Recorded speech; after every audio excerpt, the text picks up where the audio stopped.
In investing in mutual funds, many people focus on returns and performance, but taxes play a crucial role in determining your actual gains. Understanding how taxes affect mutual funds can help you make smarter investment decisions and potentially keep more of your money. In this video, we'll break down the different ways taxes come into play with mutual funds, from dividends and capital gains to tax-efficient strategies. Let's start by exploring the basics of mutual funds and why taxes matter for every investor.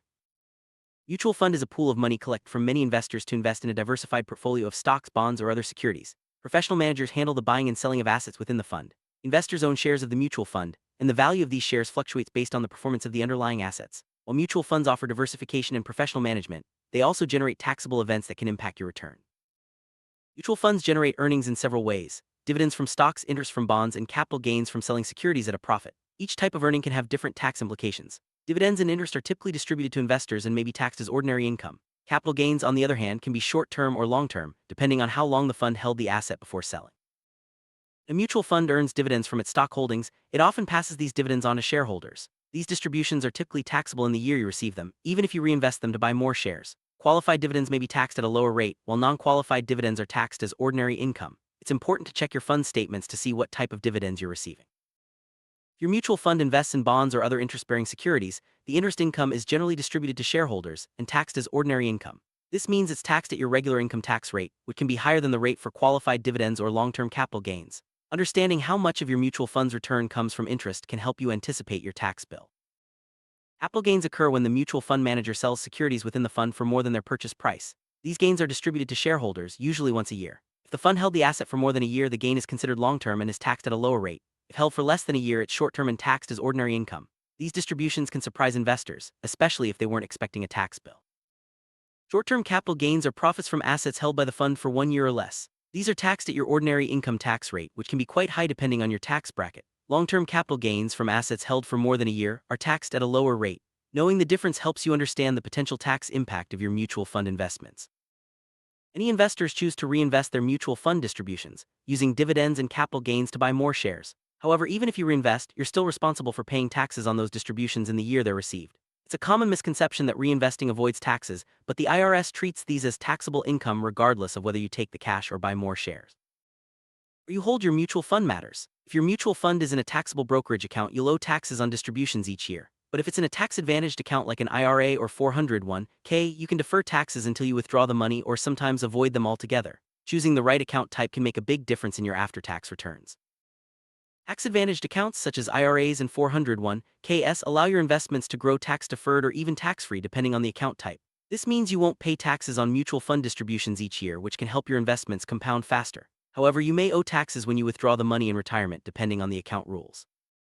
If you hold mutual funds in a regular, taxable account, you'll need to pay taxes on any dividends, interest, or capital gains distributions each year. This can reduce your overall returns, especially if your fund is actively managed and generates frequent taxable events. It's important to factor in these taxes when comparing investment options. Some mutual funds are designed to be more tax-efficient than others. Tax-efficient funds use strategies to minimize taxable distributions, such as holding investments longer to qualify for lower long-term capital gains rates or offsetting gains with losses. Choosing tax-efficient funds can help you keep more of your investment returns. Index funds are generally more tax-efficient than actively managed funds. Because they buy and hold a fixed list of securities, they tend to generate fewer taxable events. This means fewer capital gains distributions for investors, which can help reduce your annual tax bill. Index funds are a popular choice for investors looking to minimize taxes. Actively managed mutual funds often buy and sell securities more frequently in an attempt to outperform the market. This active trading can generate more short-term capital gains, which are taxed at higher rates. As a result, investors in these funds may face higher annual tax bills compared to those in index funds. Turnover ratio of a mutual fund measures how often the fund buys and sells assets in a year. A high turnover ratio usually means more taxable events, leading to higher taxes for investors. Funds with a low turnover ratio tend to be more tax efficient as they generate fewer capital gains distributions. Some mutual funds use a strategy called tax loss harvesting, where they sell securities at a loss to offset gains elsewhere in the portfolio. This can help reduce the fund's overall taxable distributions, benefiting investors by lowering their tax bills. However, not all funds use this strategy, so it's important to check the fund's approach. Each year, mutual fund investors receive tax forms such as Form 1099 Div, which reports dividends and capital gains distributions. These forms are essential for preparing your tax return and ensuring you pay the correct amount of tax. Make sure to keep these documents handy when filing your taxes. Cost basis of your mutual fund shares is the original price you paid for them, including reinvested dividends and capital gains. When you sell your shares, the difference between the sale price and your cost basis determines your capital gain or loss. Keeping accurate records of your cost basis is crucial for calculating your taxes correctly. When you sell mutual fund shares, you may realize a capital gain or loss depending on the sale price versus your cost basis. If you held the shares for more than a year, any gain is long-term and taxed at a lower rate. If held for a year or less, it's short-term and taxed at your ordinary income rate. Planning when to sell can help manage your tax liability. Wash sale rule prevents investors from claiming a tax loss on a security if they buy a substantially identical security within 30 days before or after the sale. This rule applies to mutual funds as well. If you violate the wash sale rule, your loss is disallowed for tax purposes, so be careful when selling and repurchasing similar funds. Taxes can create a drag on your mutual fund returns, reducing the amount you actually keep.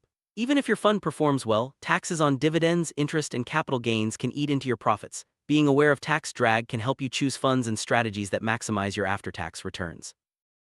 Some mutual funds are specifically managed to minimize taxes for investors. These tax-managed funds use strategies like minimizing turnover, harvesting losses, and focusing on tax-efficient investments. While they may have slightly higher fees, the potential tax savings can make them a smart choice for taxable accounts. Municipal bond mutual funds invest in bonds issued by state and local governments. The interest from these bonds is often exempt from federal income tax and sometimes state and local taxes as well. These funds can be a good option for investors in higher tax brackets looking to reduce their taxable income.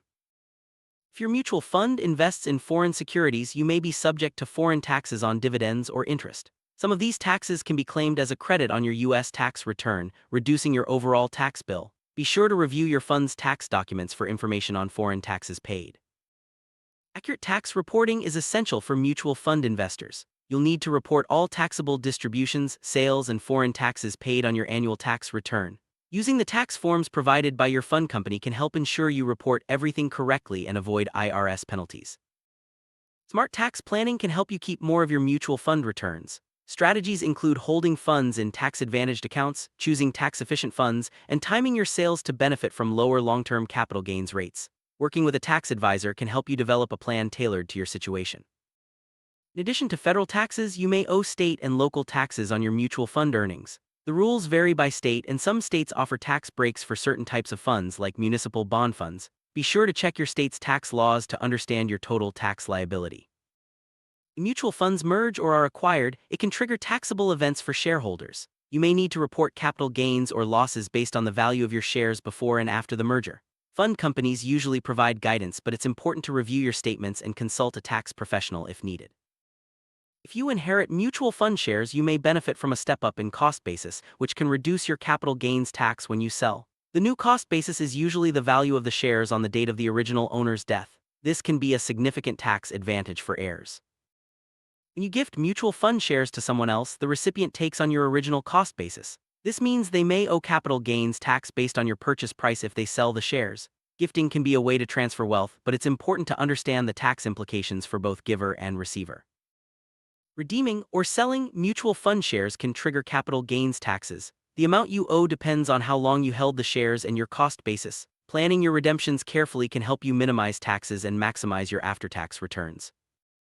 Automatic investment plans, where you regularly invest in mutual funds, can complicate your cost basis calculations. Each purchase may have a different cost, so it's important to keep detailed records. When you sell, you'll need to determine which shares were sold and calculate the correct gain or loss for tax purposes. Systematic withdrawal plans allow you to take regular withdrawals from your mutual fund investment. Each withdrawal may involve selling shares, which can trigger capital gains taxes. The tax impact depends on your cost basis and how long you held the shares being sold.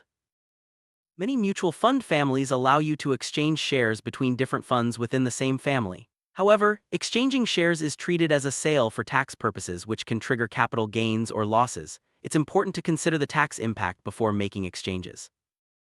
If a mutual fund is liquidated, meaning it closes and returns money to shareholders, you may realize capital gains or losses based on your cost basis. Fund liquidations can be unexpected, so it's important to review your tax situation if your fund announces a closure. Sometimes, mutual funds convert from one share class to another, such as from an investor class to an institutional class. Depending on the structure, this may or may not be a taxable event. Fund companies usually provide guidance, but it's important to check the tax implications of any conversion. Fund reorganizations, such as mergers or spin-offs, can have tax consequences for shareholders. You may need to report capital gains or losses, and the cost basis of your new shares may change. Always review the fund's communications and consult a tax professional if you're unsure. When a mutual fund splits its shares, such as a 2-for-1 split, the number of shares you own increases, but the total value remains the same. Generally, splits do not create a taxable event, but it's important to update your records to reflect the new number of shares and adjusted cost basis. Some mutual fund fees, such as management fees, are not tax-deductible for individual investors. However, certain expenses related to investment income may be deductible in specific situations. It's important to understand which fees affect your after-tax returns and which do not. If you borrow against your mutual fund shares, such as through a margin loan, the interest may or may not be tax-deductible, depending on how the loan proceeds are used. Consult a tax advisor to understand the specific tax implications of borrowing against your investments. Transferring mutual fund shares between accounts, such as from one brokerage to another, is generally not a taxable event as long as you don't sell the shares. However, if you transfer shares to someone else, such as a gift, it may have tax consequences. Always check the rules before making transfers. Withdrawing money from a mutual fund can have tax consequences, especially if you sell shares in a taxable account. The amount of tax owed depends on your cost basis and how long you held the shares. Planning withdrawals can help you manage your tax liability. Rolling over mutual fund investments from one tax-advantaged account to another, such as from a 401(k) to an IRA, can be tax-free if done correctly. However, mistakes in the rollover process can trigger taxes and penalties. Always follow IRS guidelines to avoid unexpected tax bills. Mutual funds distribute earnings to shareholders in the form of dividends and capital gains. These distributions are generally taxable in the year received, even if reinvested. Understanding the timing and type of distributions can help you plan for taxes and avoid surprises at tax time. Taxes are an important factor in mutual fund investing. By understanding how dividends, interest, capital gains, and account types affect your tax bill, you can make smarter decisions and keep more of your returns. Consider tax-efficient funds, use tax-advantaged accounts when possible, and always keep good records. With careful planning, you can minimize the impact of taxes on your mutual fund investments and reach your financial goals more efficiently.